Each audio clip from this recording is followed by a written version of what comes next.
What will the Donald Trump presidency mean for the U.S. housing market in 2025? I've done extensive research over the last couple of days on what Trump's housing policies are and how they're going to impact you as a home buyer and investor.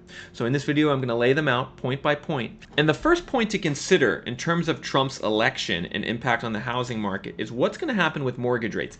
How is Trump going to affect mortgage rates? And you can see that actually since the middle of September, mortgage rates have spiked up back to around 7%. Now, a lot of people were confused about why mortgage rates were increasing, but one suspicion is something called the Trump trade. You could see a tweet here by Jim Bianco showing Trump's betting odds to win the election going back 3 or 4 months versus the 10-year U.S. Treasury yield. And what do you notice? They're heavily correlated. When Trump's odds to win the election went down, long-term interest rates went down. When Trump's odds to win the election went up, long-term interest rates went up. And so there seems to be a prevailing wisdom in the bond market that Trump being president is going to mean higher long-term interest rates and potentially higher mortgage rates. Now, that's a bit counterintuitive, I think, for some of you out there. This Trump is a pro-business guy.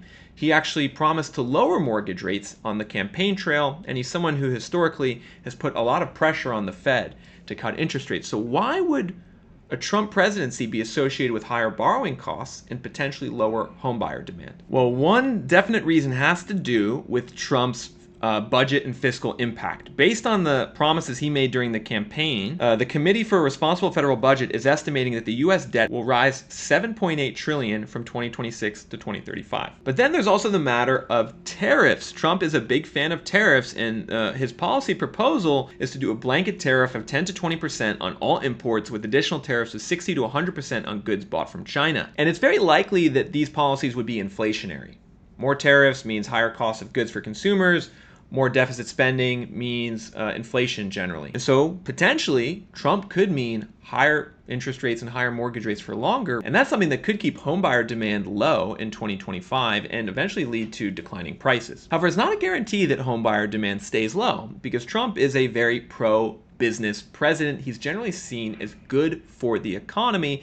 And our second point, he's a president who could inspire greater economic confidence and greater optimism about the economy and housing market, which is something that could cause some home buyers to come off the sidelines. For instance, everyone, I want you to take a look at this graph, which looks at the mortgage purchase application index between the years 2010 and 2019. And we could see here when Obama was elected to his second term and then when Trump was elected to his first term. What I want you to notice is what was happening with mortgage applications prior to Trump being elected. You can see that after the rebound from the housing crash, mortgage apps peaked in June 2016 and then really started to drop. Really were dropping by November 2016, and basically almost immediately after Trump was elected, mortgage applications spiked up and then continued to grow through 2017. And so we went from a mortgage app index of 197 before Trump was elected in November 2016 to 262 in the 8 to 9 months following. And, so I think it's reasonable to say Trump being elected probably did inspire a certain amount of confidence in people buying houses about 8 years ago. In fact, several of you have emailed me asking me the question, should I buy a house now that the election is over? I think there's a certain segment of home buyers maybe that was waiting on the sidelines for the results of the election before buying a house. So I wouldn't be surprised if there is a short-term increase in home buyer demand from just the election being over, and then maybe there's also some type of increase related to increased optimism from more pro-business, real estate friendly president being elected. This is something that could cause home prices to stabilize or go up. However, now we need to talk about point number 3, everyone, and that's the fact that things are very different in the housing market today compared to when Trump first came into office. Most specifically, the affordability metrics on the housing market right now are horrible.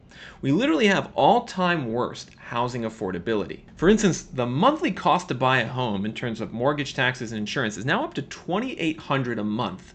By far the highest level on record. You can see when Trump initially came into office in 2016, it was $1,200 a month. So this was a different ball game in terms of there being meat on the bone for home buyers to actually be able to afford houses. More specifically, back in 2016, the typical home buyer was spending about 24% of their income on mortgage costs if they were to buy. Now it's 40%. And so I really don't know how much room there is for prospective buyers to maybe get excited with optimism and buy, because I think a lot of buyers are just really locked out due to this affordability. And the fact that mortgage rates are still staying in the high sixes means that we're not going to see much relief for these buyers, and many people simply can't qualify for mortgages. And this has me wondering if the president matters at all for the current state of this housing market, because we're literally in a record housing bubble. Home prices have never been higher relative to inflation, relative to income and wages. And so we're really going to need to see improvements in prices and affordability before we can forecast any major improvement in buyer demand. And I think those lower prices could come in 2025 from a wave of foreclosures, which is related to point 4, everyone.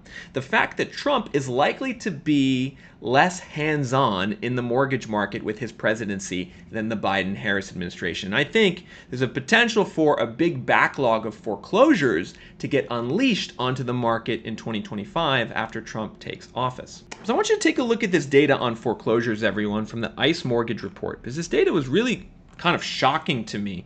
You know, we're constantly told that the mortgages are all good mortgages in this housing market, but take a look at this. ICE is reporting that early stage delinquencies, borrowers already past due 6 months after origination, is now up to 1.7% of all 2024 vintage originations, the highest share of any vintage since 2008.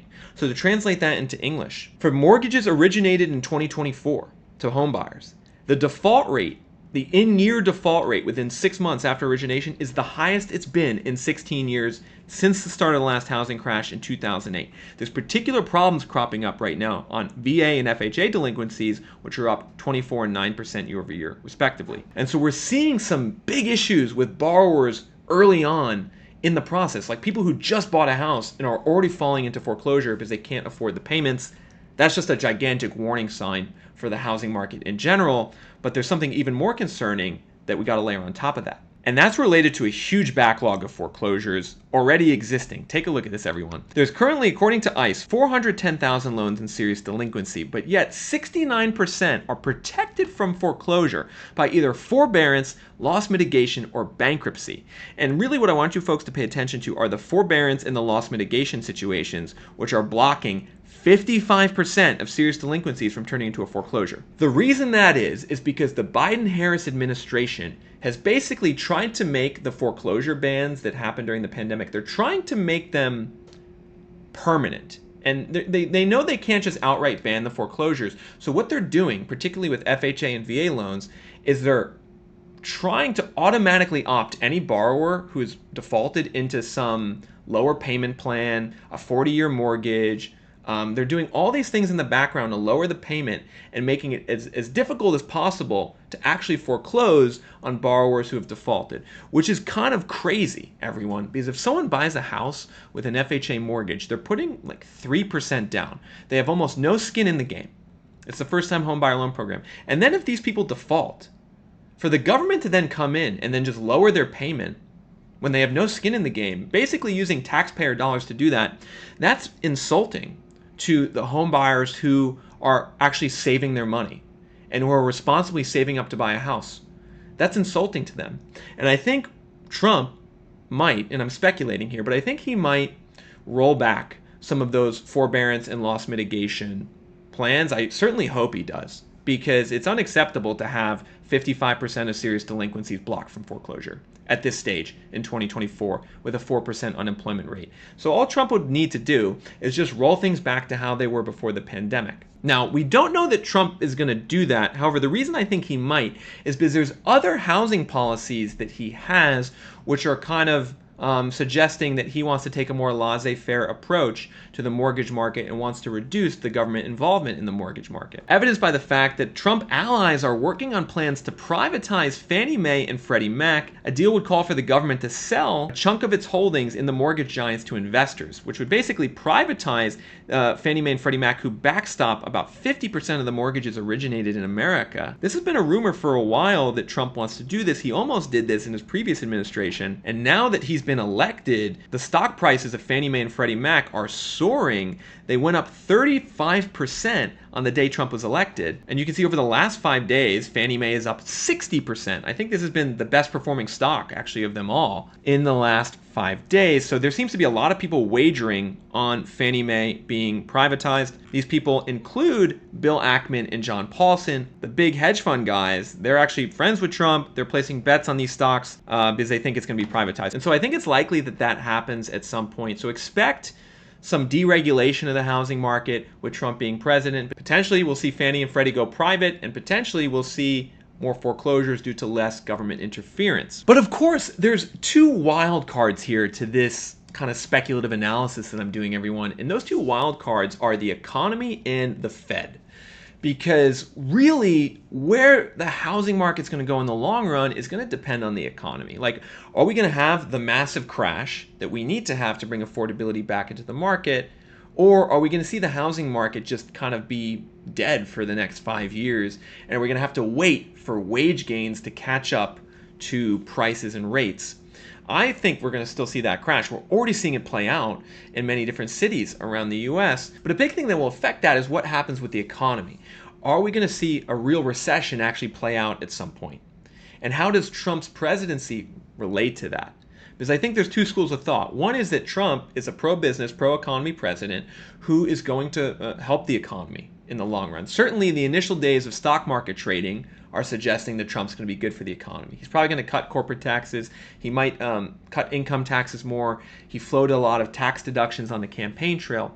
So in the short term, maybe Trump's presidency boosts the economy, which could theoretically prevent some of the panic selling we would need to see to cause a major crash in home prices. However, on the other hand, I could see a scenario play out where Trump's presidency, especially the first year, is kind of a reset button, and where a lot of the built-up pressure that's been building in the economy and the housing market over the last 2 or 3 years gets unleashed. And in relation to his policies, I mean, the tariffs, if he actually does a 10 to 20% across-the-board increase in tariffs, that will lead to a big increase in cost for consumers and will lead to inflation in the short term. And I'm not sure the American public can handle that in the short term. So that's something that could actually increase the odds of a recession. Moreover, if long-term interest and mortgage rates don't go down and rates stay higher for longer, it's going to cause big problems in the economy. A lot of investors, a lot of people who bought assets with debt, they're slowly going to get bled dry.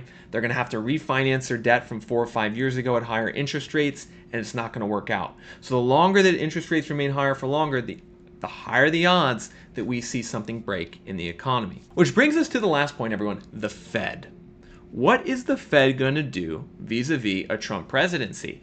And, will Jerome Powell even be around a year from now? Because obviously there's a big history between Trump and Jerome Powell. They're not huge fans of each other. Like, you can see back in 2019, I don't know if you guys remember this, but Trump would criticize Powell, like, pretty much at every moment. He said back in September 2019 that Powell and the Fed fail again, have no guts, no sense, no vision. And apparently, according to Yahoo Finance, Trump tweeted about the Fed 100 times since nominating Powell back in 2018-2019. Apparently, 29% of the tweets were sent during the blackout period leading up to a Fed meeting. And so what I'm wondering is, are we going to see something similar play out in 2025?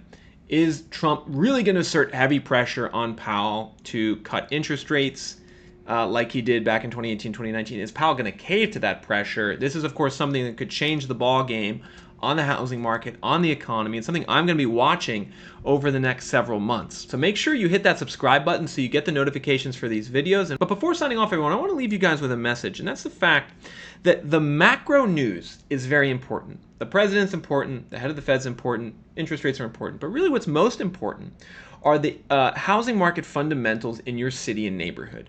Because that's going to have the most impact on where prices are heading in the future. It's going to have the most impact on influencing your decision as a buyer or an investor heading into 2025. And I created ReVenture app as a tool for all of you out there to be able to garner more insight into your housing market. And one particular data point I just want to talk about here for 30 to 40 seconds is cap rate.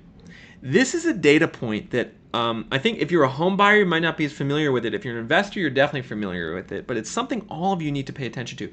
Cap rate tells you the percentage return you would get from a rental in a zip code, a city, or a metro. And you can see the areas in red here in St. Petersburg, Florida, where I live, they have higher cap rates, higher returns for investors. The areas in blue have lower returns.